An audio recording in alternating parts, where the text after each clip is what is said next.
இது உங்கள் MMI Catholic media YouTube channel. திருப்பலியை பற்றிய இந்த 101 பகுதி விளக்கத் தொடர். ஒவ்வொரு வீடியோவும் உங்கள் இதயத்தை தொடட்டும், உங்கள் வாழ்க்கையை மாற்றட்டும். இப்போது திருப்பலியின் ரகசியங்களை நோக்கி வீடியோவுக்குள் போகலாம். பொதுவா நம்ம ஒரு மருத்துவ பரிசோதனை முடிவை பார்க்கும்போது, அதாவது ஒரு எக்ஸ்ரே எடுக்கிறோம்னு வைங்களேன், அதுல ஒரு துல்லியத்தன்மையை நம்ம எதிர்பார்க்கிறோம். கண்டிப்பா அதுல எந்த சந்தேகமும் இருக்கக்கூடாதுன்னு நினைப்போம். ஆமா, ஒரு எலும்பு முறிவு ஏற்பட்டா அந்த எக்ஸ்ரே அதை மிக தெளிவாக ஒரு வெள்ளை கோடா நமக்கு காட்டும். மருத்துவர் அதை சுட்டிக்காட்டி, இதோ இங்கதான் பிரச்சனை அப்படின்னு சொல்வார். அது ரொம்ப எளிமையானது, கருப்பு வெள்ளை மாதிரி மிக தெளிவானது. சரியா சொன்னீங்க. நம்ம கண்ணால பார்க்க முடியுது, அதனால அதை நாம முழுசா நம்புறோம். ஆனா இந்த விரிவான அலசலுக்கு வந்திருக்கிறவங்க அனைவரையும் வரவேற்கும் இந்த நேரத்துல நான் ஒரு சவாலான கேள்வியை வைக்கிறேன். சொல்லுங்கள், அது என்ன கேள்வி? இந்த எக்ஸ்ரே இயந்திரமே முற்றிலுமாக செயலிழந்து போகும் ஒரு தளத்தை பத்தி தான் இன்னைக்கு நாம பேச போறோம். ஓஹோ, அறிவியலும் தர்க்கமும் வேலை செய்யாத ஒரு இடம்னு சொல்றீங்களா? மாஸ் மற்றும் நற்கருணை குறித்த ஒரு மிக ஆழமான இறையியல் குறிப்பு. இது ரொம்பவே சுவாரஸ்யமான ஒரு தலைப்பு. மனிதனோட தர்க்க ரீதியான பகுத்தறிவுக்கும் கண்ணுக்கு தெரியாத ஒன்றை நம்பும் இறையியல் சார்ந்த நம்பிக்கைக்குமான ஒரு உரசலை இந்த கட்டுரை அலசுது. உண்மைதான். அறிவியலையும் தரவுகளையும் மட்டுமே நம்பி பழகிய நம்ம நவீன சமூகத்துக்கு இது ஒரு பெரிய சவால். வெறும் கண்களாலும் தர்க்கத்தாலும் புரிந்து கொள்ள முடியாத ஒரு விஷயத்த எப்படி அணுகுவது அப்படிங்கறத இது பேசுது. சரி, இந்த விவாதத்துக்குள் நுழையறதுக்கு முன்னாடி ஒரு சின்ன விளக்கம் கொடுத்துடலாம். இந்த கட்டுரை குறிப்பிடும் அந்த நற்கருணை அற்புதம் அப்படின்னா என்னன்னு கொஞ்சம் தெளிவுபடுத்திடுவோம். கண்டிப்பா. கத்தோலிக்க நம்பிக்கையை பின்பற்றாத நேயர்களுக்கு இது சற்று புதிதாக இருக்கலாம். ஆமா, அதாவது திருப்பலியின் போது பயன்படுத்தப்படும் அப்பமும் திராட்சை ரசமும் பார்ப்பதற்கு சாதாரண உணவாகவே இருக்கும். ஆனால் அந்த திருப்பலியின் ஒரு குறிப்பிட்ட தருணத்துல அது இயேசு கிறிஸ்துவின் உண்மையான உடலாகவும் இரத்தமாகவும் மாறிவிடுகிறது என்பதுதான் கத்தோலிக்க இறையியலோட மைய நம்பிக்கை. இது ஆங்கிலத்துல டிரான்ஸ்சப்ஸ்டான்ஷியேஷன் அப்படின்னு சொல்றாங்க இல்லையா? ஆமா, மிக சரி. பொருளாதாரம் அல்லது குணமாற்றம்னு சொல்லலாம். இப்போ இங்கதான் மிகப்பெரிய சவாலே தொடங்குது. பாத்தீங்கன்னா அந்த அப்பத்தை நீங்க ஒரு நுண்ணோக்கி அடியில, அதாவது மைக்ரோஸ்கோப்ல வச்சு பார்த்தா அது அப்பமாகவே தான் தெரியும். கண்டிப்பா. அதன் சுவை, வடிவம், வேதியியல் தன்மை இதெல்லாம் எதுவுமே மாறாது. அதான், அதோட பௌதீக கூறுகள் அப்படியே தான் இருக்கும். ஆனா அது முற்றிலுமாக வேறொரு தெய்வீக பொருளாக மாறிவிட்டது என்று இந்த கட்டுரை ஆணித்தரமாக கூறுது. ஆமா, இதை விளைத்தும் போதுதான் கட்டுரை ஒரு விஷயத்த வெளிப்படையா சொல்லுது. நமது சாதாரண புலன்கள் இங்க வேலை செய்யாது, அவை முற்றிலும் தோற்று போகும் அப்படின்னு அறிவிக்குது. இது கொஞ்சம் ஏத்துக்க கஷ்டமான விஷயம்தான். ஏன்னா நம்ம உலகத்தை அறிந்து கொள்வதே நமது 5 புலன்கள் வழியாகத்தான். உண்மைதான். பார்த்து, தொட்டு, நுகர்ந்து, கேட்டு, சுவைத்து இப்படித்தான் நாம எல்லாவற்றையும் அளக்குறோம். நமது மூளை ஒரு சூப்பர் கம்ப்யூட்டர் மாதிரி இந்த தரவுகள் எல்லாம் சேகரிச்சு இதுதான் உண்மை அப்படின்னு நமக்கு ஒரு பிம்பத்தை கொடுக்குது.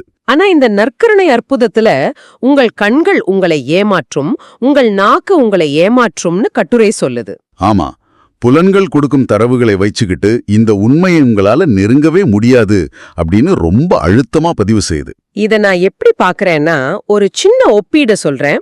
நம்ம அன்றாடம் பயன்படுத்தும் வைஃபை அலைகளையோ அல்லது ஈர்ப்பு விசையையோ கூட நமது கண்களால் நேரடியா பார்க்க முடியாது. ஆமா, பார்க்க முடியாதுதான். அதுக்காக அவை இல்லைன்னு நம்ம சொல்வதில்லையே. எக்ஸாக்ட்லி. யூடியூப் வீடியோ ஓடுவதை பார்த்து வைஃபை இருப்பதை உணர்கிறோம். பொருட்கள் கீழே விடுவதை பார்த்து ஈர்ப்பு விசையை நம்புகிறோம். ஆனா அந்த கண்ணுக்கு தெரியாத விஷயங்களை அளக்க கூட நம்ம கிட்ட அறிவியல் கருவிகள் இருக்கு, வைஃபை ரவுட்டர்கள் இருக்கு. ஆனா இந்த கட்டுரை என்ன சொல்லுதுன்னா, மனித பகுத்தறிவுங்கிற அந்த அளவுகோல் கூட இங்க போதாதுன்னு சொல்லுது. அதாவது தர்க்கமே ஃபெயில் ஆயிடும் சொல்றாங்க. அதான் என் கேள்வி. மூளையும் கண்களும் வேலை செய்யாதுன்னா இந்த உண்மையை உணர வேறு எந்த கருவியை தான் நம்ம பயன்படுத்த வேண்டும்? அந்த இடத்துலதான் கட்டுரை ஒரு முற்றிலும் புதிய மாற்றுப்பாதையை முன்மொழியுது. அதுதான் இறையியல் சார்ந்த நம்பிக்கை. இறையியல் சார்ந்த நம்பிக்கையா? ஆமா, மனித பகுத்தறிவை மட்டுமே நம்பி இருக்காம வேறொரு பரிமாணத்திற்கு நம்ம மாற வேணும். தர்க்கம் ஒரு எல்லையை தொட்டுட்டு மேற்கொண்டு செல்ல முடியாம திகைத்து நிற்கும் ஒரு புள்ளி இருக்கு. அங்கிருந்துதான் இந்த நம்பிக்கை தொடங்குது. ஓ, அப்போ மூளையோட வேலை அங்க முடிஞ்சிடுதுன்னு சொல்றீங்க? ஒரு விதத்துல ஆமா. இதை விளக்குவதற்கு கட்டுரை பயன்படுத்தும் சொற்கள் மிகவும் கவனிக்கத்தக்கவை. அது பணிவான மரியாதை என்ற வார்த்தையை பயன்படுத்துது. Humble respect. ஒரு நிமிஷம். பணிவான மரியாதை. தர்க்க ரீதியாக ஒரு விஷயத்தை ஆராய்வதற்கும் பணிவாக இருப்பதற்கும் என்ன தொடர்பு? ஏன் அப்படி கேக்குறீங்க? இல்ல, நமது மூளை எப்போதுமே தர்க்கத்தை ஒரு ஆயுதமாக பயன்படுத்தி தானே பழகியிருக்கு. நாம ஏன் பணிவா இருக்கணும்? அதுலதான் மனித இயல்பின் சூட்சுமம் அடங்கி இருக்கு. பாத்தீங்கன்னா, தர்க்கம் எப்போதுமே உலகத்தை எனக்கு தெரிஞ்ச எல்லைக்குள் அடக்கி விடலாம் அப்படிங்கிற ஒரு அதிகார தோரணைய கொண்டது. அதாவது எல்லாவற்றையும் என் அறிவால் வென்றுவிடலாம் என்ற ஒரு ஈகோ இல்லையா? கரெக்ட். ஆனா பணிவான மரியாதை என்பது என் மூளைக்கும் என் கண்களுக்கும் எட்டாத ஒரு பெரிய உண்மை இங்கு இருக்கு. பிரபஞ்சத்தின் சில ரகசியங்களை அளக்க என் கையில் உள்ள அளவுகோல் மிகச் சிறியது அப்படிங்கிறத நேர்மையாக ஒப்புக்கொள்வது. ஆஹா, அது ரொம்ப ஆழமான சிந்தனை. ஆமா, புலன்களுக்கு அப்பாற்பட்ட ஒரு உண்மையை உணர்வதற்கு தர்க்கத்தை விட இந்த பணிவான மரியாதையே முதல் படி என்பதை கட்டுரை அழுத்தமா பதிவு செய்யுது. இப்ப நீங்க சொல்றது நினைக்கும்போது கொஞ்சம் வேடிக்கையாகவும் இருக்கு. ஏன், எதை வச்சு அப்படி சொல்றீங்க? நாம அன்றாட வாழ்வில பல விஷயங்களை எந்த கேள்வியும் கேட்காம கண்ணு மூடிக்கொண்டு நம்புறோம். உதாரணத்துக்கு கூகுள் மேப்ஸ். ஓ ஆமாமா, அது ரொம்ப பொருத்தமான உதாரணம். நம்ம ஒரு புதிய ஊருக்கு செல்லும்போது அந்த திரை காட்டும் நீல நிற கோட்டை வேதவாக்காக நம்புறோம். சில நேரங்கள்ல அது நம்மை இல்லாத ஒரு சாலைக்கு கூட்டிச் சென்று ஒரு ஏரியின் முன் நிறுத்தினாலும் கூட நம்ம என்ன சொல்லுவோம்? சேட்டலைட் தப்பு செய்யாது, நான் தான் வழிமாறி வந்துவிட்டோன்னு சொல்லுவோம். ஆமா, தொழில்நுட்பத்தின் மீது நமக்கு அசைக்க முடியாத விசுவாசம் இருக்கு. ஆனா ஆன்மீக ரீதியான கண்ணுக்கு தெரியாத விஷயங்கள் வரும்போது மட்டும் நமக்கு கச்சிதமான ஆதாரங்களும் எக்ஸ்ரே முடிவுகளும் தேவைப்படுது. மிகச்சரியான ஒப்பீடு. ஆனா தொழில்நுட்பத்தின் மீது நாம் வைக்கும் அந்த குருட்டு நம்பிக்கையை விட இங்கே கட்டுரை கேட்கும் நம்பிக்கை ரொம்ப ஆழமானது. அப்படியா? அது எப்படி? இப்போ நமது புலன்களும் தர்க்கமும் வேலை செய்யாத போது இந்த இறையியல் சார்ந்த நம்பிக்கை எங்கிருந்து வருது? அது தானாக வானத்திலிருந்து குதிச்சிடாது. ஆமா, அதுக்கு ஒரு அடிப்படை வேணும் இல்லையா? கண்டிப்பா. அது எதன் மீது நங்கூரமிடப்பட்டிருக்கு அப்படின்னு பார்த்தால் அதற்கான பதிலை கட்டுரை மிக தெளிவாக முன்வைக்குது. அது கடவுளின் வார்த்தைகள் மற்றும் திருச்சபையின் தெய்வீக அதிகாரத்தின் மீது வைக்கப்படும் நம்பிக்கை என்று அது சொல்லுது. திருச்சபையின் அதிகாரத்தின் மீதா? ஆமா, சர்ச் அத்தாரிட்டி. இதற்காக விசுவாசிகளுக்கு இருக்க வேண்டிய உறுதியான பற்றுதல் பற்றியும் அது பேசுது. இல்ல, ஒரு நிமிஷம். இங்க எனக்கு ஒரு பெரிய முரண்பாடு தோடுது. அதையே நேயர்கள் சார்பா உங்களிடம் ஒரு கேள்வியா வைக்கிறேன். சொல்லுங்க, என்ன முரண்பாடு? இப்போ பணிவான மரியாதையும் திருச்சபையின் அதிகாரத்தின் மீது உறுதியான பற்றுதலும் தேவை அப்படின்னா ஒரு விஷயத்தை கண்மூடித்தனமாக ஏற்றுக்கொள்ள வேண்டும் என்பதா இதோட பொருளா? இது இயல்பான கேள்விதான். உன் அறிவை பயன்படுத்தாதே, நான் சொல்வதை மட்டும் கேள் அப்படின்னு திருச்சபை கட்டளையிடுவது போல இது இல்லையா? மனித சிந்தனை சுதந்திரத்துக்கும் கேள்விகள் கேட்பதற்கும் இந்த கட்டுரை எதிர்ப்பாக நிற்கிறதா? இந்த சந்தேகம் உங்களுக்கு வர்றது 100க்கு 100 நியாயமானது. எந்த ஒரு தர்க்கவாதியும் இப்படித்தான் யோசிப்பார். ஆனா இந்த கட்டுரையின் வரிகளை நுட்பமாக பார்த்தால் இது கற்பதற்கோ சிந்திப்பதற்கோ எதிரானது அல்ல என்பது புரியும். மாறாக இது உண்மையை அறிந்து கொள்வதற்கான ஒரு புதிய அடிப்படை கட்டமைப்பை உருவாக்குது. புது கட்டமைப்புனா எனக்கு இன்னும் சரியா பிடிபடலையே. சரி, அந்த மொழியை கற்று தொடங்கும் போதே அதோட இலக்கண விதிகளை பார்த்து இந்த விதிகள் ஏன் இப்படி இருக்கு, இதை என் தர்க்கம் ஏற்றுக்கொள்ளவில்லை, நான் இதை நம்ப மாட்டேன் அப்படின்னு விவாதிச்சுக்கிட்டு இருந்தீங்கன்னா கண்டிப்பா இந்த மொழியனால கத்துக்கவே முடியாது.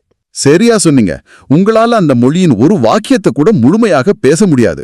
முதலில் அந்த இலக்கண விதிகளை, அந்த மொழியின் அதிகாரத்தை நீங்கள் நிபந்தனையின்றி நம்பி ஏற்க வேண்டும். ஓ, அதுக்கு நான் கட்டுப்படணும்னு சொல்றீங்க? ஆமா, அதன் பிறகுதான் அந்த மொழி உங்களுக்குள் தடையின்றி பாயும். அந்த விதிகளுக்குட்பட்டு நீங்க புதிய கவிதைகளை எழுதலாம், காவியங்களை படைக்கலாம். அருமையான விளக்கம். அதனால திருச்சபையின் அதிகாரத்தை ஏற்றுக்கொள்வது என்பது சிந்தனையை முடக்குவது அல்ல, அது ஒரு புதிய ஆன்மீக மொழியை புரிந்து கொள்வதற்கான இலக்கணத்தை ஏற்றுக்கொள்வது போன்றது. அந்த இலக்கண ஒப்பீடு கேட்பதற்கு மிக சரியாதான் இருக்கு. ஆனா இதுல கூட எனக்கு ஒரு சின்ன நெருடல் இருக்கு. என்ன நெருடல்? மொழி இலக்கணம் என்பது மனிதர்களால் உருவாக்கப்பட்டது. அது காலப்போக்கில் மாறக்கூடியது.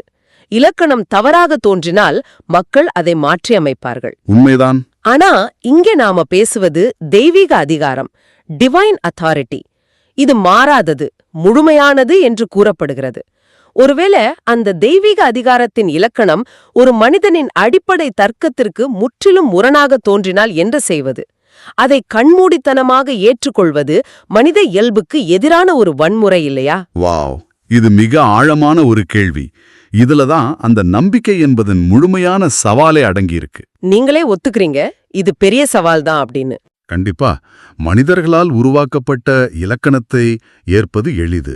ஆனா தெய்வீக அதிகாரத்தை ஏற்பது என்பது மனித தர்க்கத்தின் எல்லையை தாண்டிய ஒரு செயல். அப்போ அந்த இடத்துல தர்க்கத்தை என்ன பண்றது? கட்டுரை என்ன சொல்லுதுன்னா, மனிதனின் தர்க்கம் எப்போதுமே பிழையற்றதல்ல. நமது பார்வை கோணம், நமது குறுகிய ஆயுட்காலம் மற்றும் அனுபவங்களால் கட்டுப்படுத்தப்பட்டது.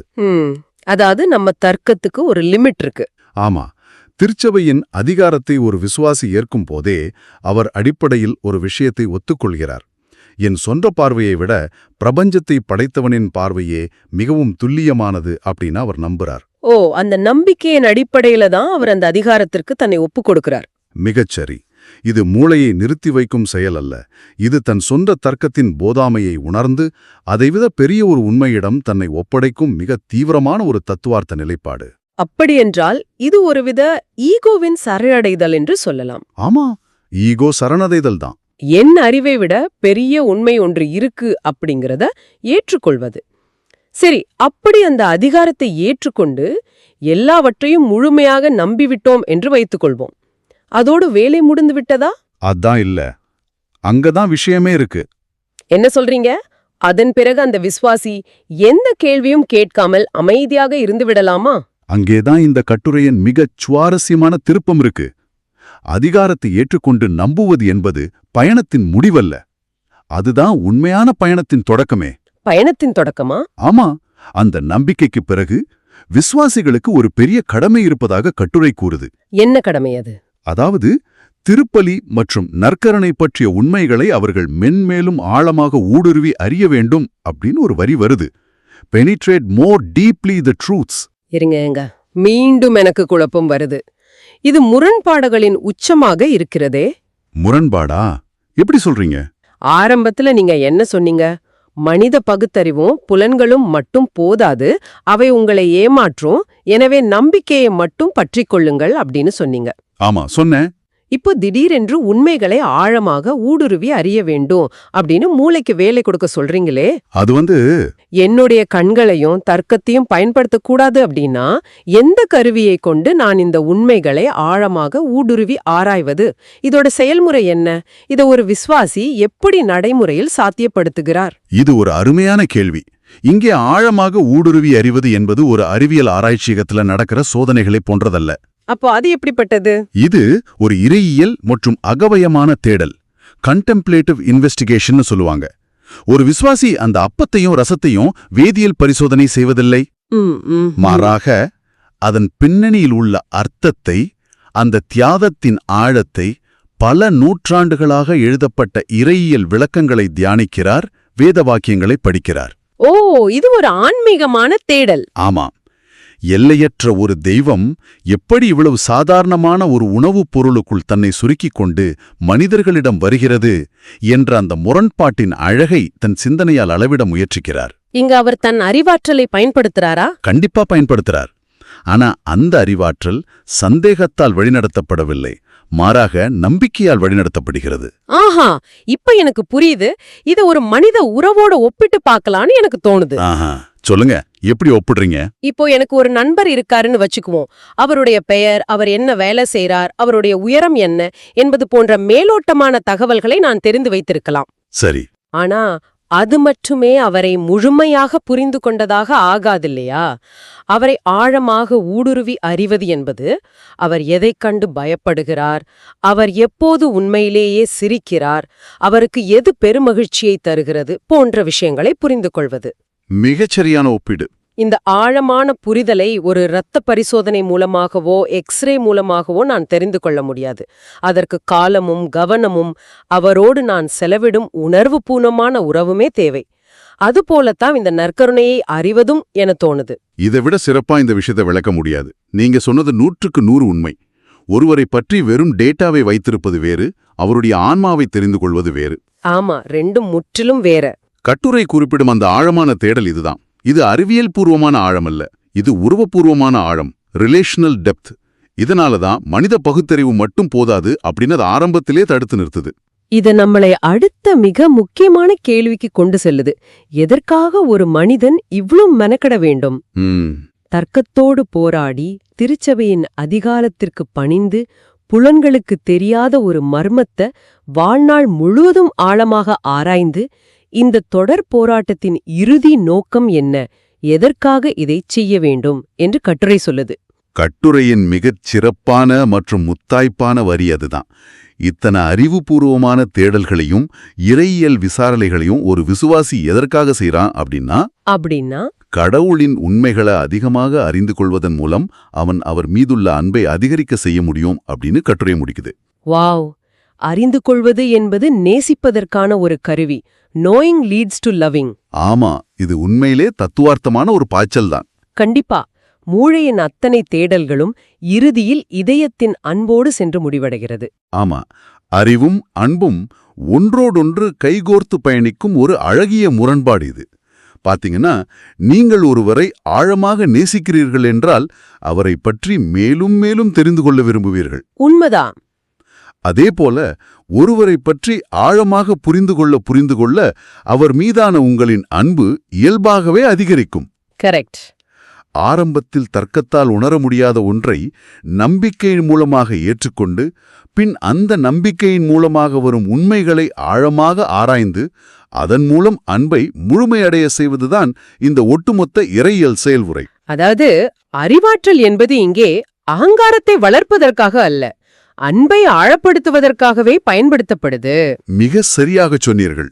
இன்றைய நவீன உலகத்துல தகவல்கள் எல்லாமே நம் விரல் நுனியில் கொட்டி கிடக்கு. நாம எதையாவது கற்றுக்கொள்கிறோம் என்றால் அது ஒரு புதிய வேலையை வாங்குவதற்காகவோ, ஒரு விவாதத்தில் ஜெயிப்பதற்காகவோ, அல்லது நம்முடைய தற்கறிவை காட்டி பெருமைப்படுவதற்காகவோ தான் இருக்கு. ஆமா, அறிவு என்பது ஒரு அதிகார ஆயுதமா மாறிடுச்சு. அறிவு என்பது நம்முடைய அதிகாரத்தை நிலைநாட்டுவதற்கான ஒரு கருவியாகவே இன்று மாறிவிட்டது. ஆனா இந்த ஆழமான இறையியல் கட்டுரை அறிவை முற்றிலும் வேறொரு கோணத்தில் பார்க்க சொல்லுது. அறிவு என்பது அன்பை நோக்கிய ஒரு பாதை என்று அது சொல்வது இன்றைய தகவல் யுகத்தின் சிந்தனை முறைக்கே ஒரு சவாலாக இருக்கு. நிச்சயமா. மனித அனுபவத்தின் மிக ஆழமான தலங்கள், அது நம்பிக்கையாக இருந்தாலும் சரி, தியாகமாக இருந்தாலும் சரி, அல்லது நிபந்தனையற்ற அன்பாக இருந்தாலும் சரி, இவையெல்லாம் டேட்டா ஷீட்டுகளிலோ அறிவியல் வரைபடங்களிலோ அடங்கி விடுவதில்லை. உண்மைதான். ஒரு வரைபடம், அதாவது மேப் வழியை காட்டும், அது தர்க்கம். ஆனா அந்த வழியில் நம்பிக்கையோடு இறங்கி நடக்கும்போது கிடைக்கும் அனுபவம்தான் விசுவாசம். வரைபடத்தை மட்டுமே பார்த்து கொண்டு ஊரை சுற்றி பார்த்து விட்டதாக நம்புவது எவ்வளவு முட்டாள்தனமோ, அதுபோலதான் தர்க்கத்தை மட்டுமே வைத்துக்கொண்டு பிரபஞ்ச உண்மைகளை புரிந்து கொள்ள நினைப்பதும். மிக அருமையான எடுத்துக்காட்டு. இந்த விரிவான அலசலின் இறுதிப் பகுதிக்கு நாம வந்துட்டோம். இந்த உரையாடலின் தொடக்கத்துல நாம் ஒரு எக்ஸ்ரே இயந்திரத்தை பற்றி பேசணும். ஆமா, அந்த கருப்பு வெள்ளை ஆதாரம். உடைந்த எலும்புகளை மிக துல்லியமாக காட்டும் அந்த இயந்திரத்தால் அந்த நோயாளி அனுபவிக்கும் வலியின் ஆழத்தையோ அல்லது அந்த வலியை போக்க ஒரு மருத்துவர் காட்டும் கருணையையோ அளக்கவே முடியாது. அந்த இடத்துல எக்ஸ்ரே இயந்திரம் தோற்று போகுது. கண்டிப்பா. நாம வாழும் இந்த உலகமும் அப்படித்தான். எல்லாவற்றிற்கும் ஆதாரத்தை தேடும் நமது மூளை பல நேரங்களில் வாழ்க்கையின் மிக முக்கியமான உணர்வுகளை கூட்டி விட்டு விடுகிறது. நேயர்களே, அறிந்து கொள்வது என்பது நேசிப்பதற்கு வழிவகுக்கும் என்று இந்த கட்டுரை ஆழமாக பதிவு செய்யுது இல்லையா? இதை நீங்க கொஞ்சம் யோசித்து பாருங்க. இதை ஒரு மத நம்பிக்கையாகவோ அல்லது இறையியலாகவோ மட்டும் பார்க்க வேண்டாம். உங்கள் அன்றாட வாழ்க்கைக்கு இதை அப்படியே பொருத்தி பாருங்க. நீங்கள் கற்றுக்கொள்ள துடிக்கும் ஒவ்வொரு புதிய விஷயத்தையும், அது ஒரு அறிவியல் கலையாக இருந்தாலும் சரி, ஒரு புதிய மொழியாக இருந்தாலும் சரி, அல்லது நீங்கள் நேசிக்கும் ஒரு மனிதராக இருந்தாலும் சரி, அது வெறும் தகவலாக பார்க்காமல், ஆமா, அதை வெறும் தகவலாக பார்க்காமல் அதன் மீதான ஒரு அன்பின் வெளிப்பாடாக பார்த்தால் எப்படி இருக்கும்? உண்மையை ஆழமாக அறிவது என்பது அதை அதிகாரப்படுத்துவதற்கல்ல, அதை நேசிப்பதற்கான ஒரு பயணம் என்ற கோணத்தில் நீங்கள் அணுகினால் உங்களுடைய கற்கும் முறையே முற்றிலுமாக மாறிவிடாதா? கண்டிப்பா மாறும். அறிவை அன்பின் கருவியாக மாற்றும் இந்த சிந்தனையை உங்களுக்குள் சுமந்து செல்லுங்கள். தொடர்ந்து தேடுங்கள். அந்த தேடலின் வழியாக தொடர்ந்து நேசியுங்கள். மீண்டும் மற்றொரு ஆழமான அலசலில் சந்திப்போம். MMI Catholic media YouTube channel வழங்கிய இந்த திருப்பலி 101 விளக்கங்கள் தொடர். இணைந்திருந்தமைக்கு நன்றி. இறைவன் உங்கள் உள்ளத்தையும் இல்லத்தையும் தம் அன்பாலும் அருளாலும் ஆசியாலும் இன்றும் என்றும் நிரப்புவாராக. ஆமீன்.